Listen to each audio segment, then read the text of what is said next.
Ladies and gentlemen, welcome back. Good afternoon. May I call upon the next chairperson, TS Dr. Sharifah Shafinas binti Sharif Abdullah.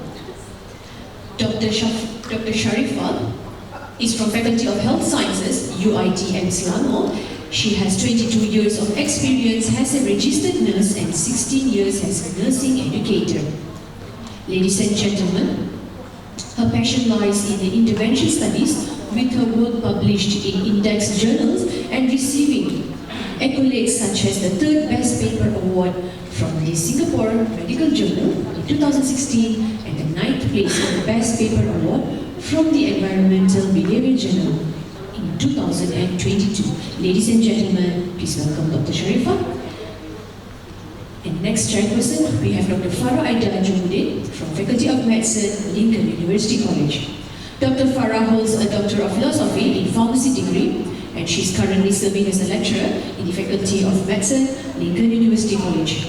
Dr. Farah's expertise extends to managing research projects, notably contributing to the Anak Malaysia Sihat program and securing the Newton Unku Umar Fund grant in collaboration with the University of Roehampton and University of Malaysia Sarawak. Her primary research focus lies in the dynamic fields of molecular biology and cancer research, reflecting a commitment to advancing scientific knowledge and healthcare solutions. Ladies and gentlemen, please welcome Dr. Farah. The floor is yours. Yes, okay, thank you. Okay, good afternoon everyone. So for this evening session, we will have around 18 presenter. Okay, so me together with Dr. Farah Aida will be chairing this session. Okay, so we start with the first presenter. I would like to call upon Miss Gloria Sheila. Miss Gloria Sheila, she will be present her study on a comparative study on the susceptibility to medication errors among nursing students at university in southern Philippines. Okay, attention to all the presenter. You will be given around 5 to 6 minutes to present, and then we follow with the 2 to 3 minutes for the Q&A session. Okay, the floor is yours. Thank you. Thank you for the introduction. Once again, I am Gloria Sheila Ikoyoka, a nurse educator from MSU IIT. Today, I will be presenting to you our study entitled A Comparative Study of the Susceptibility to Medication Errors Among Nursing Students at the University in Southern Philippines. Medication errors remains a critical issue in healthcare settings despite advancement in nursing education. And these errors are prevalent and significantly affect patient safety because it can lead to complications and extended hospitalizations and even economic burden on both the patients and the healthcare system. It is important to note that medication errors are common among nursing students, specifically with a range of 10 to 80% across different countries. Thus, there is really a need to address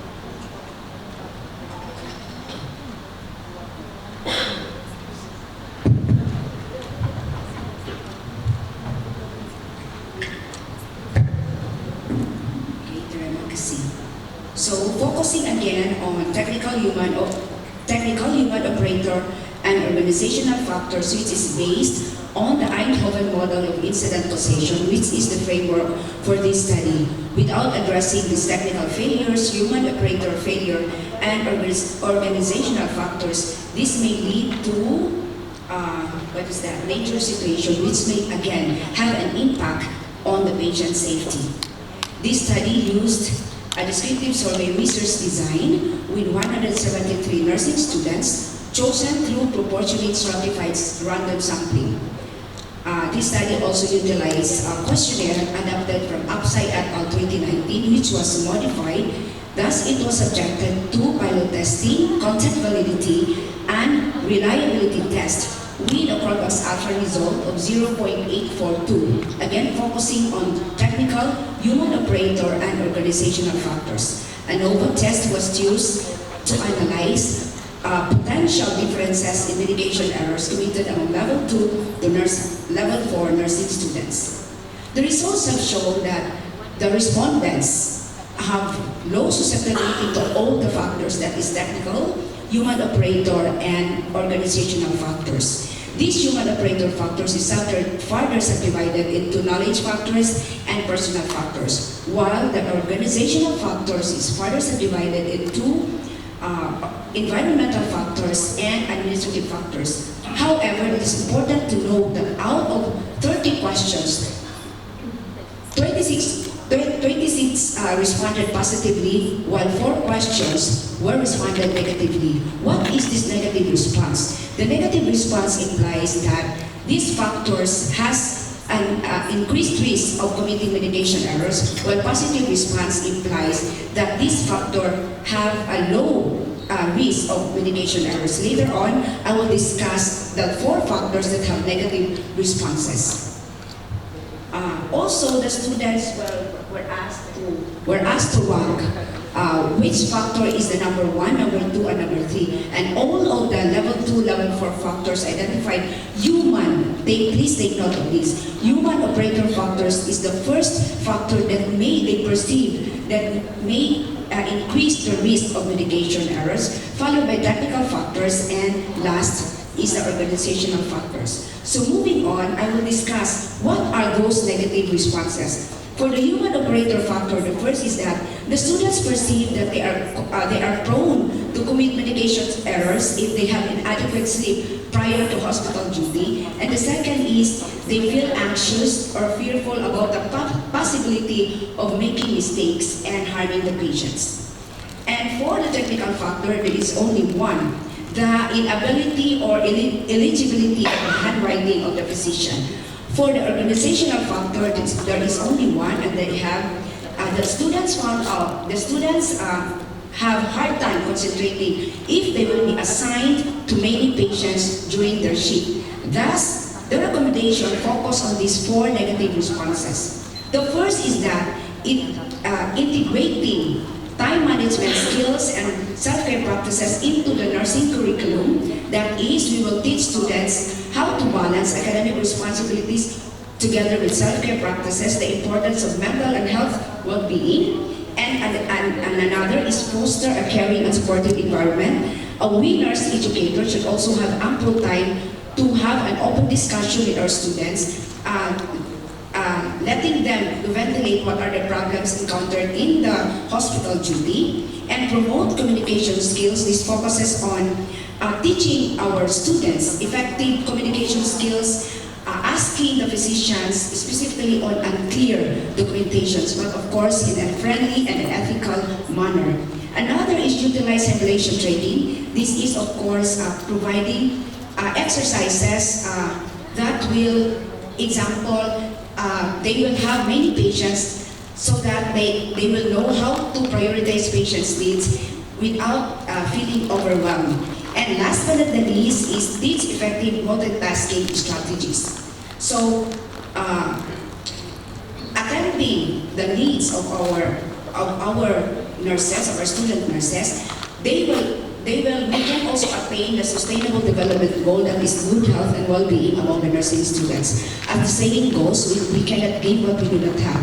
So if our nursing students are really holistically prepared, they can of course provide safe and quality care to their patients. So I would like to end my presentation with a saying: well-being in student nurses fuels quality, compassionate, and safe patient care. So thank you so much for listening. I pray that you have learned from my presentation. So I will translate that into Malaysia bahasa. Terima kasih banyak kirana mendengar saya berdua agar Anda telah belajar dari pimpinan saya. Thank you. Thank you very much for the great presentation. And now we open for the Q&A. Any questions on the floor? No question? Okay, if no question, we can proceed to second presenter. Thank you, Gloria. Okay, so the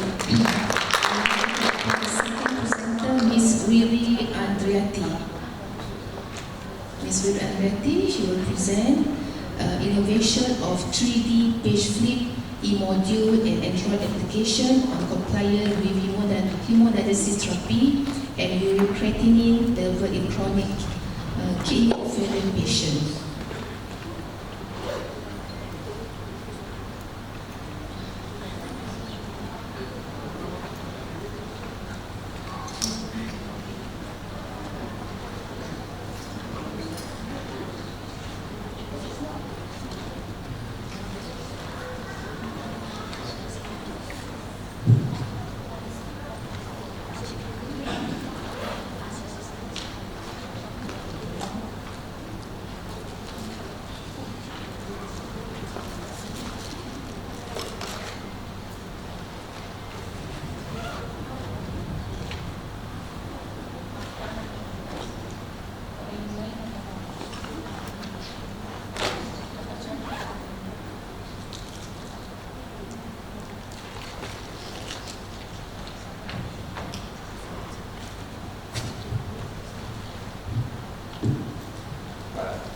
Okay, Assalamualaikum warahmatullahi wabarakatuh.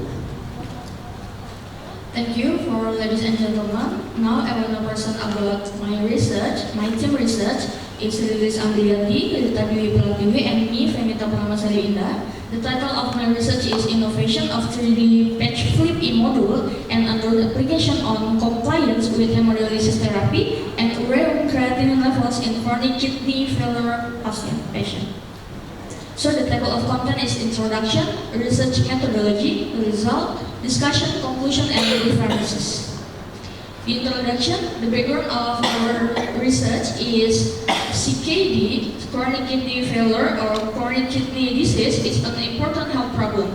Apart from its prevalence and incidence rate, the kidney replacement treatment that sufferers must undergo is also increasing. Kidney failure is an expensive treatment that requires time and patience, which must be borne by kidney failure sufferers and their families. So, hemodialysis is a kidney replacement procedure for patients with chronic kidney failure that aims to extend life. It's lifelong treatment that often has adverse effect on patients, especially on mental health. So, there is 19.3% proportion of patients undergoing hemodialysis in Indonesia. So there is many factors of hemodialysis patient. There is a physical, psychological, financial, spiritual, boredom, and social issue that affect of suicide due to the psychological impact resulting in a loss of the purpose of life. And that can impact to the non-compliance with hemodialysis therapy and increases the risk of mortality.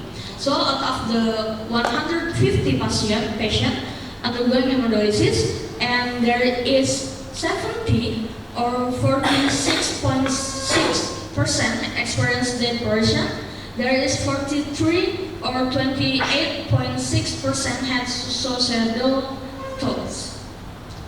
So our team can imagine that there is innovation is an alternative therapy that can be given to patient by providing a supportive educative system in a digital form.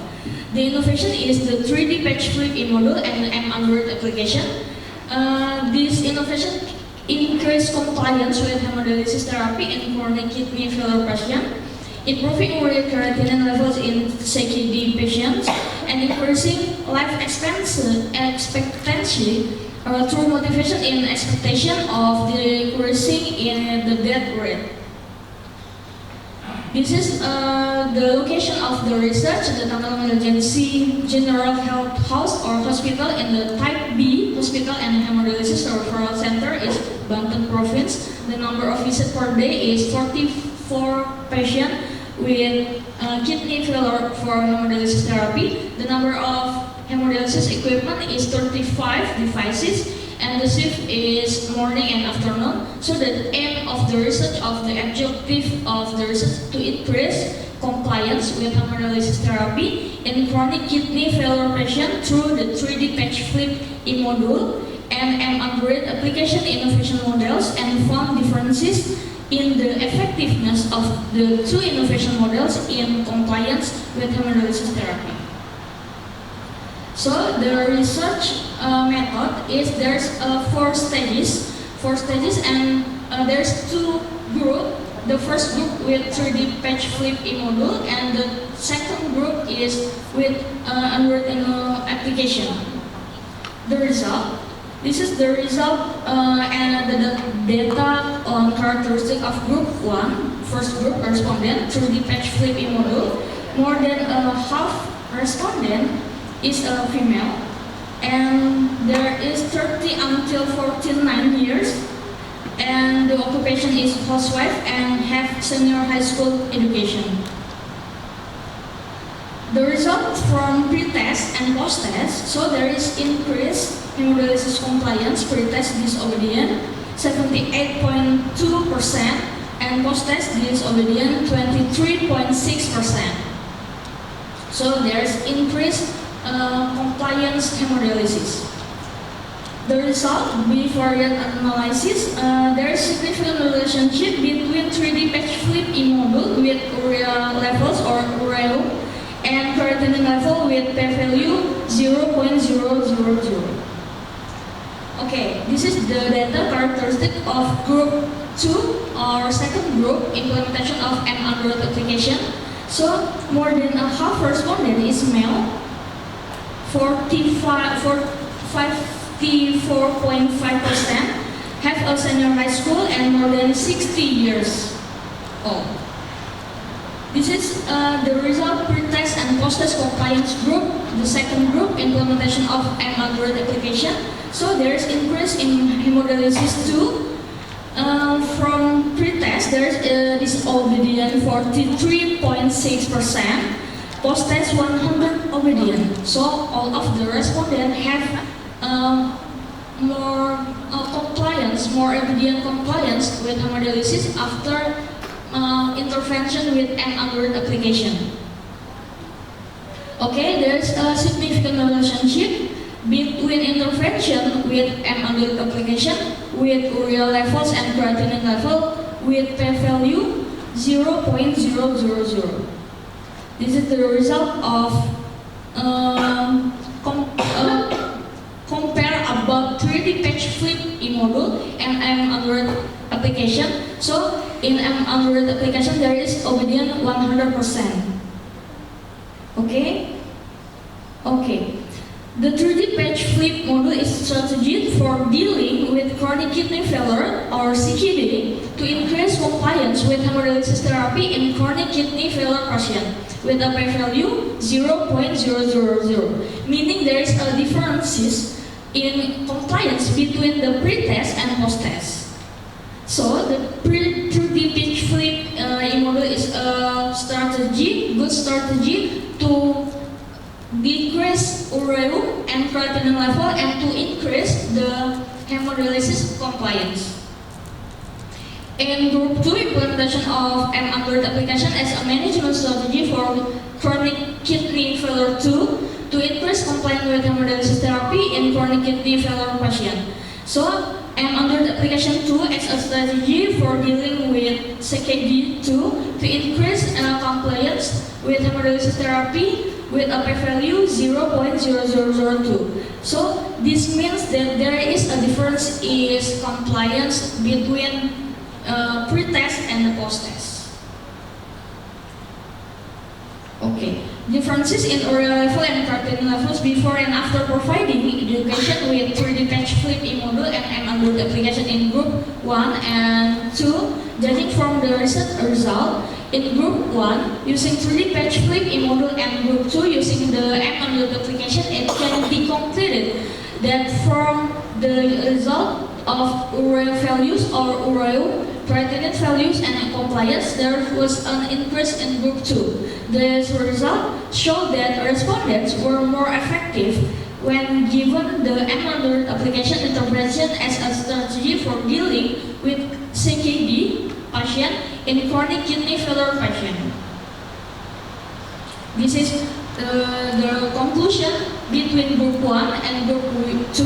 Group 1 with the 3D patch flip e-module, Group 2 with the M-Android application.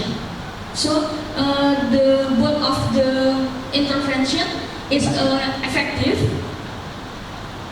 And then the result of the statistical test were obtained that there was an increase in compliance in patients with chronic kidney failure with a p-value 0.000. So there was a significant differences between the 3D patch flip e-module and M group of Android apps before and after the intervention was given.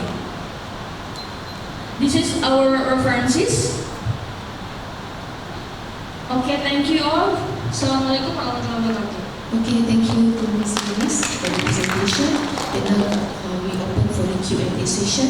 So any question from the floor? Okay.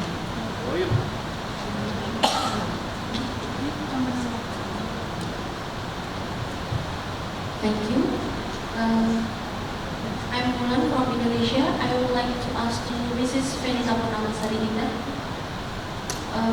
based on your data, which one is more effective between 3D patch flip and M-Android application for decreasing urea creatinine levels? Thank you. Okay, thank you. Can I answer? Okay, thank you.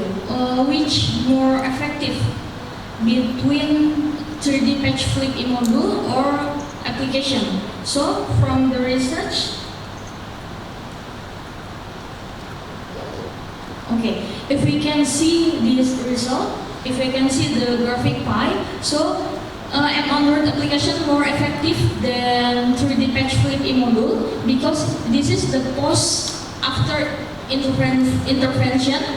Post after intervention in 3D patch flip e-module, there is disobedient compliance 23.6%, but at the Android application group, all of respondents have obedient compliance or have obedient full of all respondents have a good compliance with hemodialysis. So our team can say that M-Android application more effective than 3D patch flip e-module. That's all. Thank you. Okay, any other question? No question. Okay, thank you, Ms. Ruby. Thanks. Okay, now we proceed to the third presenter. I would like to call upon Ms. Lori Ann. Okay, Ms. Lori Ann, she will be presenting in post-traumatic growth, a descriptive correlation study among breast cancer survivors in southern Philippines.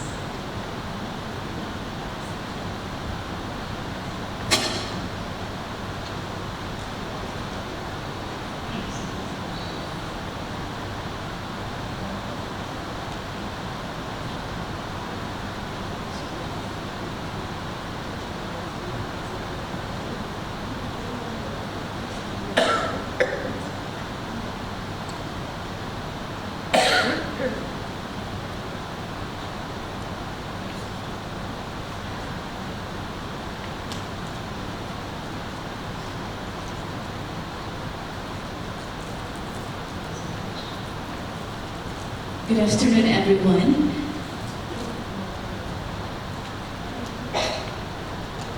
There's a changes in the topic. The silver lining of breast cancer, exploring post-traumatic growth. Breast cancer is the most prevalent cancer among women, but it is important to highlight a remarkable phenomenon. Many individuals experience post-traumatic growth following their diagnosis. This growth can lead to profound positive effects on their lives. Curious about how this transformative process can impact cancer patients? Join me for my presentation this afternoon, where I will dig into encouraging benefits of post-traumatic growth in breast cancer patients. I am Lori Ann Balili, a nurse educator at Mindanao State University Iligan Institute of Technology, and I look forward for sharing you this afternoon's presentations. Breast cancer accounts 16% of all cancer diagnoses in the Philippines. Post-traumatic growth suggests that the profound emotional impact of such an event can disrupt individual core belief, prompting a process of re-evaluation and leading to reshaping of one's life. This transformative process can result in positive psychological changes, helping survivors to find new meaning and purpose following their experiences. The objective of this study is to explore post-traumatic growth among breast cancer survivors and examine how variations in perceived post-traumatic growth correlate with their social, demographic, and health-related profile. This study utilized descriptive correlational research design involving 31 breast cancer survivors who were selected through a snowball technique. The post-traumatic growth inventory questionnaire developed by Tedici and Calhoun was adopted for data collection and data analysis, including frequency distribution, descriptive statistics, mean and standard deviation, Spearman rank correlation test, and chi-square test.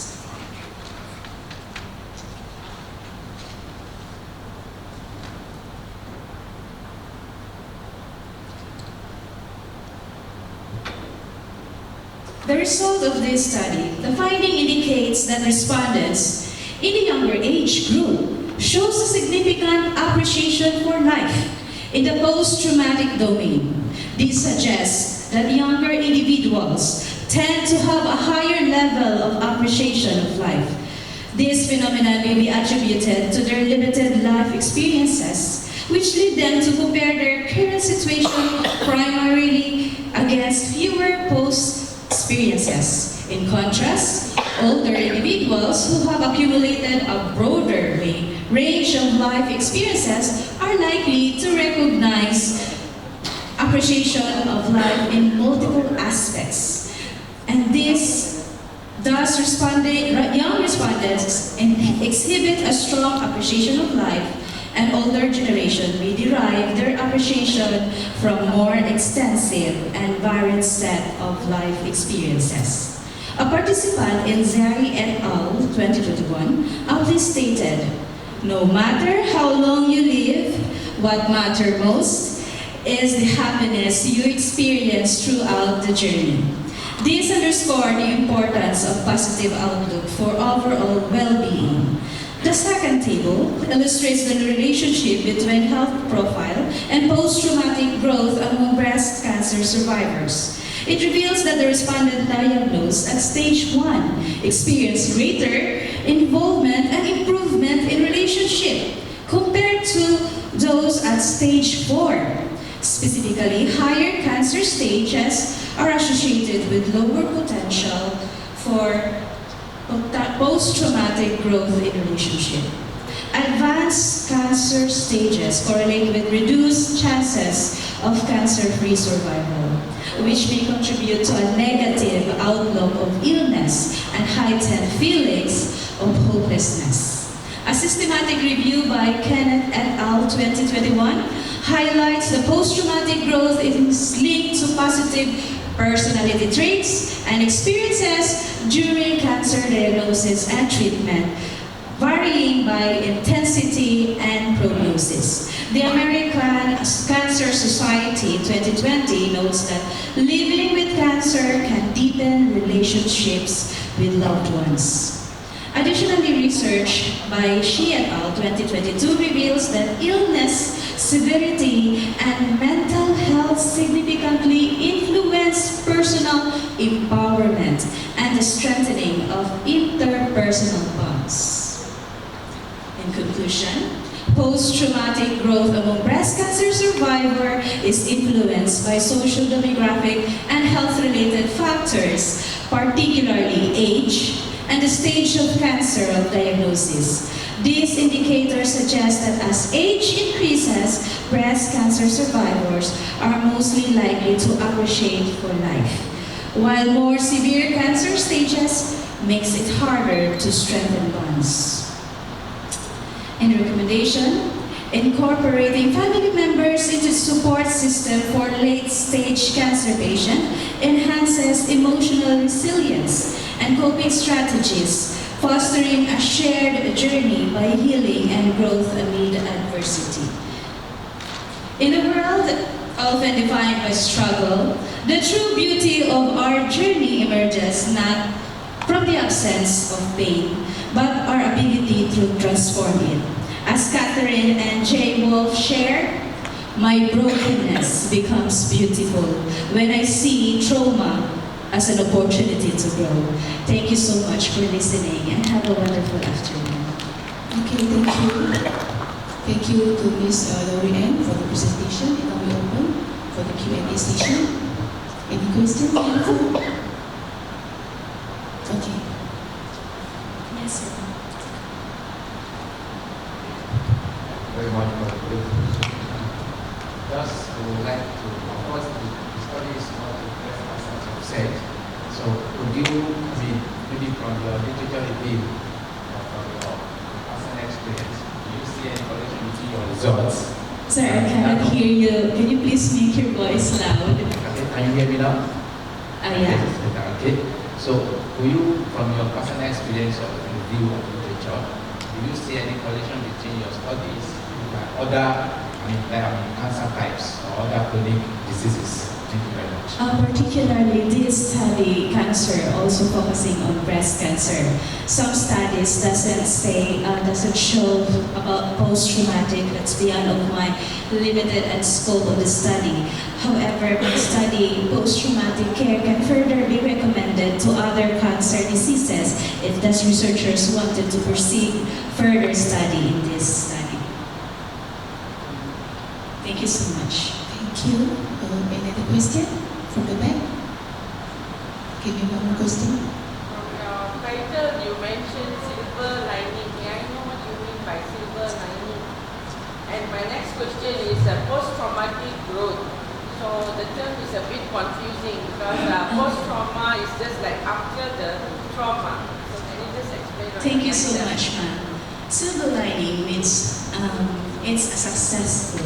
You can find a positive benefit of the trauma that they have experienced. And post-traumatic means post-traumatic growth is an experience that they have after acquiring the diagnosis. Because some of the patients, once they are diagnosed with cancer, they immediately develop anxiety.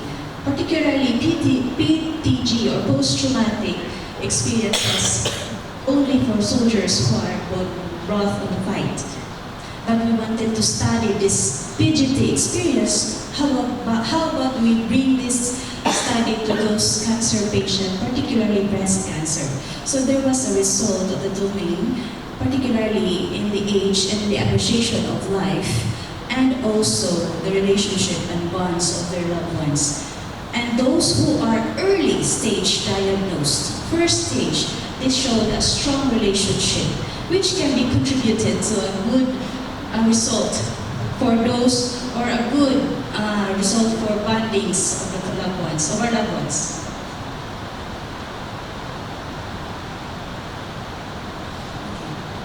Right, thank you. Okay, Ms. Lori, I just want to confirm a few things with you. Can you turn to the results slide? The results slide. Okay, the highlighted one, the improved relationship, the p-value is 0.81. Is it significant? Is it significant? The p-value 0.81. 0.00 to 0.02. Significant. Yes. For the age and the appreciation of life, it shows it's significant. because you already stated the less than 0.05 is not significant. So it was significant. What the meaning of the Greater than 0.05, it's not significant, but it's less than 0.05, it's significant. Oh, okay. At the legend.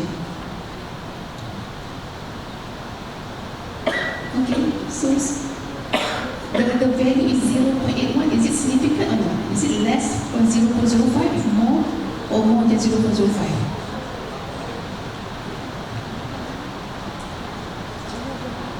Oh yeah, okay, well, it's greater than 0.005, that's significant.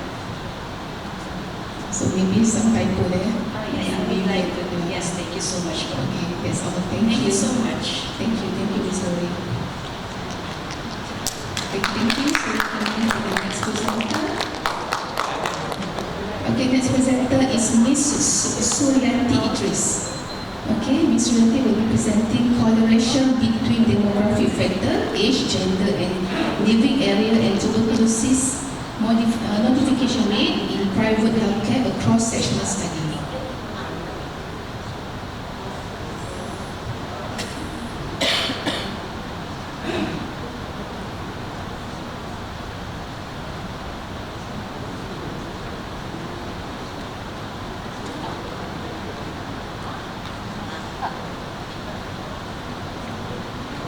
Thank you very much. Thank you very much, ladies and gentlemen, especially for the chairperson, Dr. Sharifah Sarfinas and Dr. Farah Aida Jubin. Thank you very much for the opportunity.